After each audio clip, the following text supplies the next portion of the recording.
niya sa kapitan na talagang patay na si Jesus. Pumayag siya kunin ni Jose ang bangkay. Ibinaba mula sa krus ang bangkay ni Jesus at pinalot sa telang lino na binili ni Jose. Pagkatapos, ang bangkay inilagay sa isang libingang hinukay sa bato at iginulong ni Jose ang isang malaking bato sa pintuan ng libingan.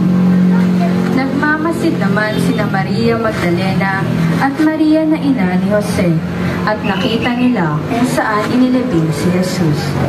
Ang Ebanghelyo ng Panginoon. Pinupuri ka namin, Panginoong Hesukristo. Sa pagmumukang liwayway ng unang araw ng linggo, pumunta si Maria Magdalena at isa pang Maria sa libingan ni Jesus upang tingnan ito. Biglang lumindol ng malakas sapagkat bumaba mula sa langit ang isang anghel ng Panginoon. Iginulong ito ang batong nakatakip sa libing at umupo sa ibabaw nito. Ang kanyang mukha ay nakakasilaw na parang tignan at puting-puti ang kanyang lamin.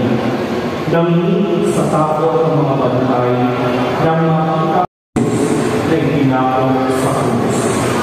Wala na siya dito, sapagkat siya'y muling nabuhay dahil ang kanyang sinabi. Halika kayo ang Ebanghelyo ng Panginoon. Pinupuri ka namin, Panginoong Jesucristo. Kalibing-apat na istasyon. Sa pamamagitan ng Panginoon natin Jesucristo.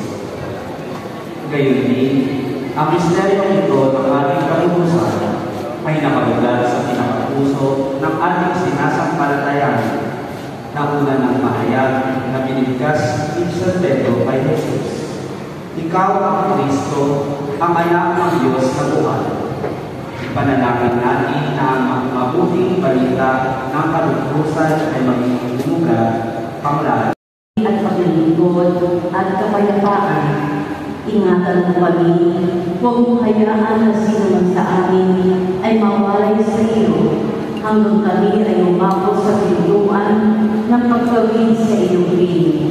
Sa aming pananalig sa iyong nagumapaw na awa at pagmamahal, kami ay iyong paspalan at masloob na tatanggapin upang sa ang wakas na panalangin. Kaninong buhay ang lahat ng kinapagsamit.